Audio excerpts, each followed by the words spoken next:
Welcome to our Wednesday Bible study. Since we just finished the book of First John, it's time to move on to a different book in the Bible. So we're going to take a look at Exodus. In this video, we're going to see Exodus chapter 1. Now, you might realize that Exodus, it's a pretty long book. We've got 40 chapters that we're going to be looking at.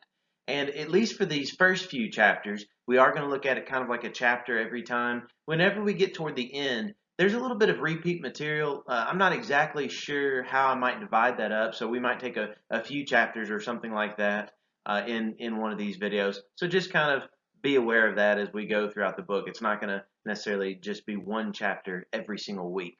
But let's just take a look at it as the material needs us to take a look and dive into some of these things that we see here. You might also notice that this video is going to be a little bit shorter than they usually are for the Wednesday videos. There's a reason for that. I'm planning that what you will do after watching this video is taking a look at this video that the Bible Project put out. You can do it by looking at YouTube. You can also find this video on the website that's listed down there, bibleproject.com, and you can kind of search there. Also at that website, whenever you go, you can download this kind of just on a sheet of paper. You could print it off, and it gives you the overview of what each one of the different books of the Bible is about. This one is just on the book of Exodus. And these I find to be very useful, that will be able to walk you through the entire book and keep these things straight in your own mind. I hope that you find them useful as well. But the Bible Project videos, you can also look those up on YouTube, and you can find a link in the description here. Just look at the words down below in this video, and I will include a link there. You can just click on that, and it will take you to where you can watch that as well. So that's why this video is going to be a little bit shorter, because I'm hoping that you will watch those videos. They've actually broken up the book of Exodus into two different parts, so it'll just be kind of the first half of the book, and I guess you can kind of see on the screen sort of how they divide that up. But yes, definitely check that out, and it will help us to get an overview about what the book of Exodus is talking about. But with that, now let's dive into chapter 1, and let's see what we can learn from Exodus 1. Exodus chapter 1, verses 1 through 7. These are the names of the sons of Israel who entered Egypt. Each man with his household entered with Jacob: Reuben, Simeon, Levi, and Judah; Issachar, Zebulun, and Benjamin; Dan and Naphtali; Gad and Asher. All the people who were directly descended from Jacob numbered 70. But Joseph was already in Egypt, and in time Joseph and his brothers and all that generation died. The Israelites, however, were fruitful, increased greatly, multiplied, and became extremely strong, so that the land was filled with them. Okay, so let's take a look at what already is happening here. You might notice, if you're familiar with how the book of Genesis ends, is we don't exactly just pick up exactly where the book of Exodus left off. Because if you were to do that, then you already kind of are a few years down in Egypt, and actually Joseph himself had already passed away at the end of the book of Genesis. But we're kind of backing up into a little bit more about setting this foundation of who exactly this was, and this number about these 70 people from verse 5, the 70 people who went into to Egypt. That is kind of important. And also, you probably noticed that it's a very polite way of saying it here, that at the end of verse 5 it says, but Joseph was already in Egypt. Do you remember why Joseph was already in Egypt? I mean, this is the Joseph who got betrayed by his brothers, and then he really got sold into slavery, and he worked his way up, and he was, I mean, pretty much kind of second in command, so to speak, of all Egypt during his day. I mean, Joseph really came from, he was that whole rags to riches type of story, most certainly, and all of that was because God was blessing him, and God was providing a way so that all of the sons of Jacob, or the sons of Israel, would be able to come into the land of Egypt. And they did. That's exactly what happened. And I do want us to take notice of this, that we're talking about, Exodus, whenever it picks up, it's not just immediately after Genesis. We see that about 400 or so years has passed during these times. So, I mean, that's a long gap in which these events are going to pick up, and we're going to see these things. But yet what we do find, even from chapter 1 of Exodus, is that God is faithful to what he has said. And we also see that the Israelites, at least, even though whenever we find them, they're enslaved, We'll notice that in a moment. But whenever we find them, we see in verse 7, the Israelites, however, were fruitful, increased greatly, multiplied, and became extremely strong, so that the land was filled with them. Do you notice those words? Have you ever heard the words be fruitful and multiply? Those are the words that Adam and Eve were told all the way from the beginning. And those words were also repeated to Noah and his family. And if you remember, a lot of that was talked about to Abraham, that his descendants were going to be numerous, just like the stars, or just like the sand. And so the land is filled with them. So what we see from verse 7 and the first few verses of Exodus 1 is that God is still faithful to his promises. Yes, it looks bad because they're going through a difficult time period, but God is still faithful. God is still in control. Let's keep reading. Exodus 1, verses 8 through 10. Then a new king who did not know about Joseph came to power over Egypt. He said to his people, "Look at the Israelite people, more numerous and stronger than we are. Come, let's deal wisely with them. Otherwise, they will continue to multiply, and if a war breaks out, they will ally themselves with our enemies and fight against us and leave the country." Okay, so in these few verses, I kind of want us to walk through these a little bit slower because there's a lot of information that's coming our way. For starters, here in verse 8, we see that a new king who did not know Joseph, he came to power over Egypt. Now, there's a few interesting things about the language that's used here in the book of Exodus.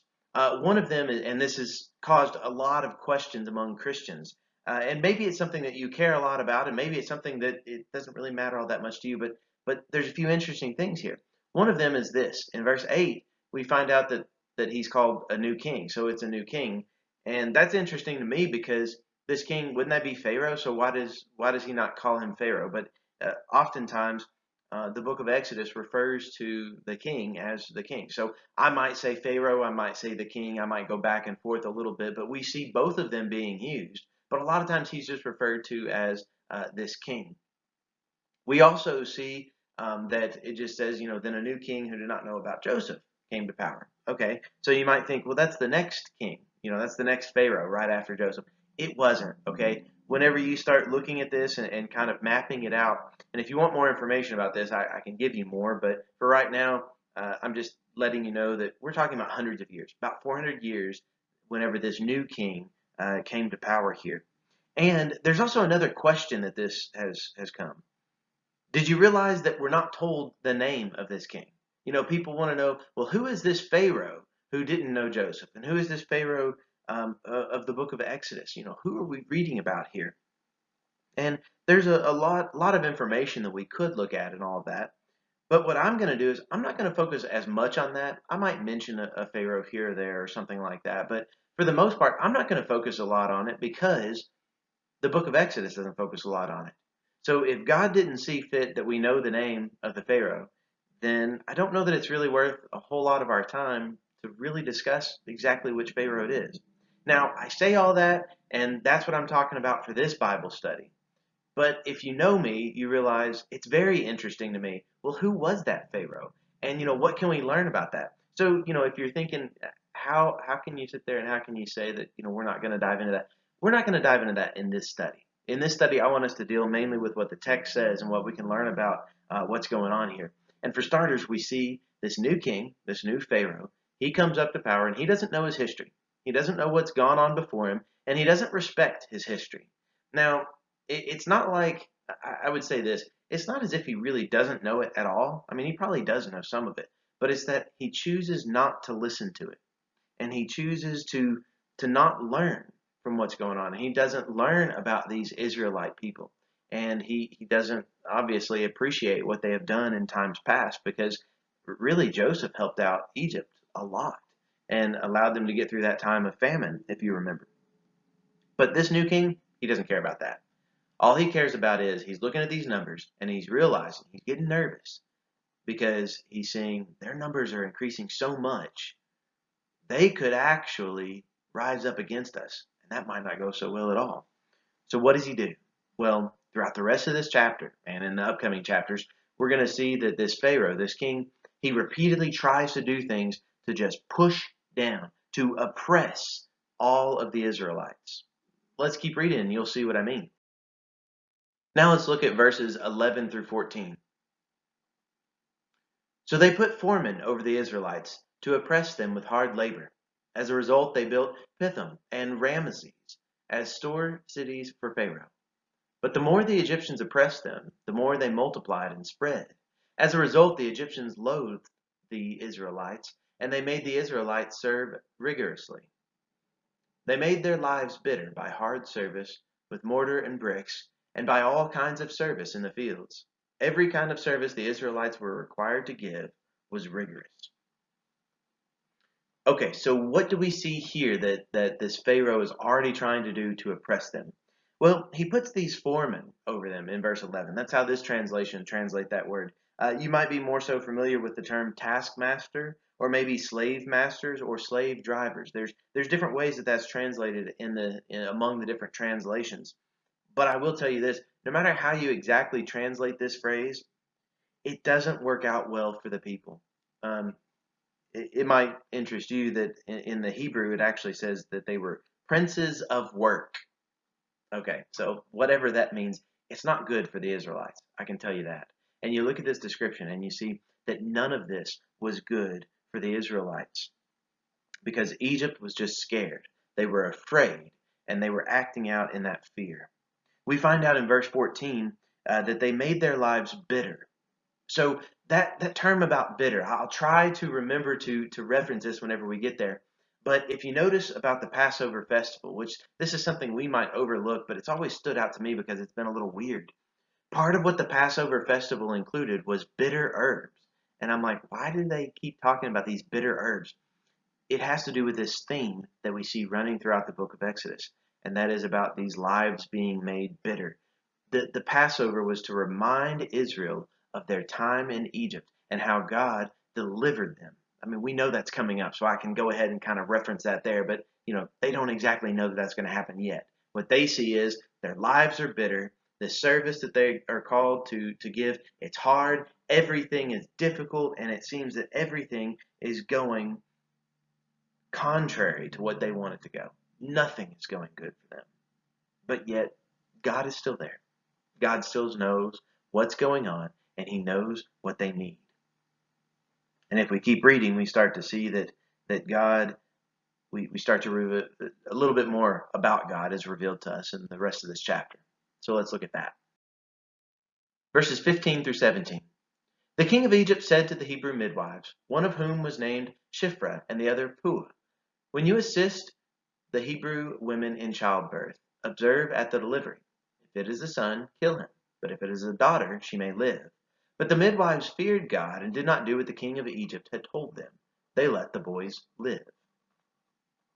So now we see another way that the king of Egypt is trying to oppress and trying to just really crush Israel. The first thing that he did was he made their lives miserable. He made it bitter. The second thing here that we see is he just decides that, okay, well, he's going to attack the babies. I mean, that is, how low can you get that this is what you're going to do? You're going to control the population against their will by ordering that the sons be put to death. I mean, this is horrible. This is this king of Egypt.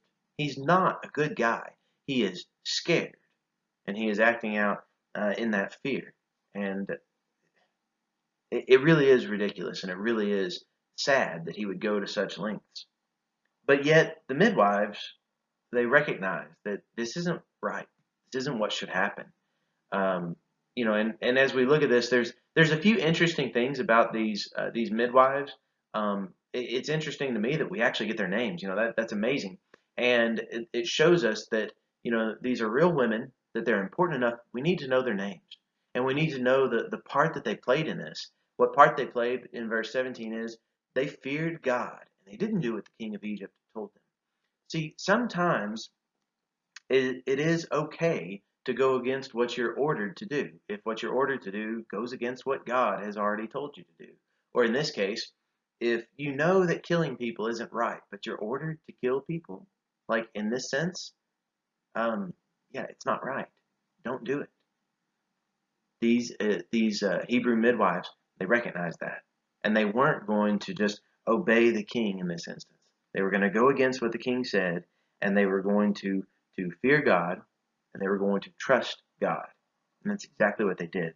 By the way, in the next few chapters also, we will continue to see how women are the ones who are central to this story, to bring about this deliverance. I mean, yes, we know from Exodus that Moses, he's kind of the key figure, and he's going to come onto the scene in a little bit. But what we see already is there are a few women, and these are the two of those women that we're introduced to. There's a few women along the way who had to rise up and act when they did, so that that way Moses would be born and deliverance could happen. But, God used these people, these women, in mighty ways. And we'll keep pointing these women out as they go. So just notice these are the first two, these two midwives. They feared God and they obeyed God. Well, as you could imagine, this kind of upset the king of Egypt. Let's look at his response. Verses 18 through 22 now. Then the king of Egypt summoned the midwives and said to them, "Why have you done this and let the boys live?" The midwives said to Pharaoh, "Because the Hebrew women are not like the Egyptian women. For the Hebrew women are vigorous. They give birth before the midwife gets to them." So God treated the midwives well, and the people multiplied and became very strong. And because the midwives feared God, he made households for them. Then Pharaoh commanded all his people, "All sons that are born you must throw into the river, but all daughters you must let live."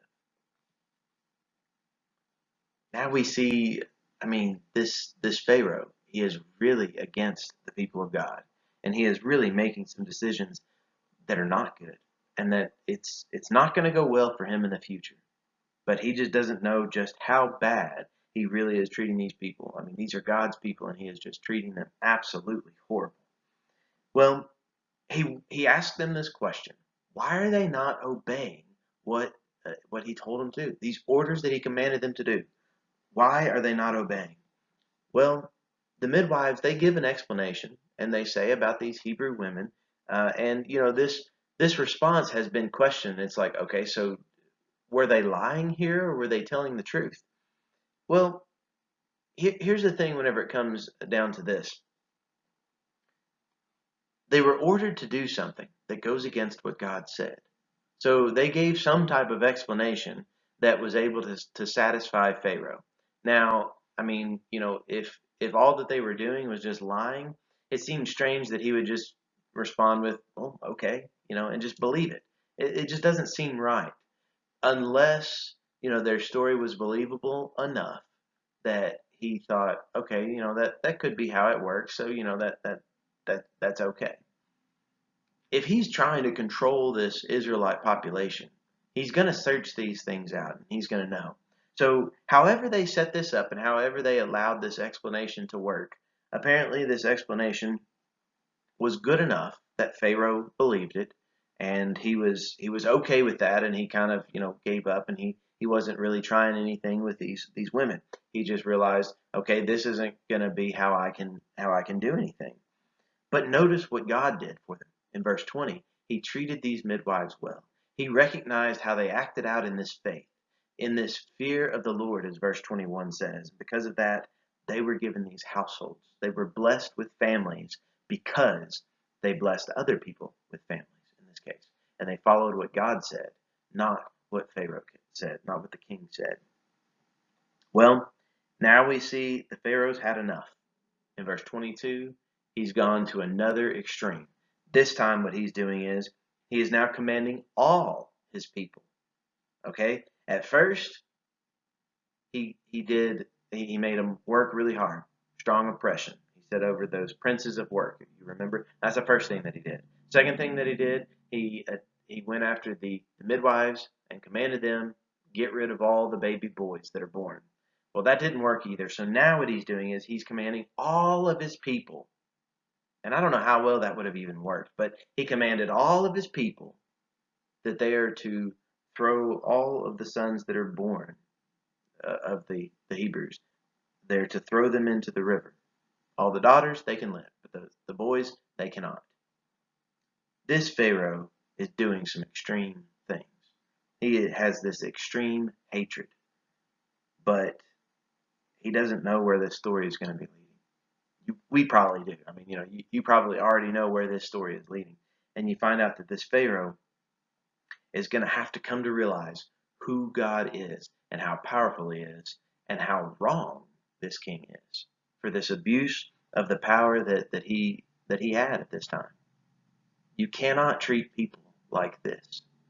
And God pays attention to this, especially since these are his children. I mean, these are the children of God. God is paying special attention. He knows what's going on in their lives.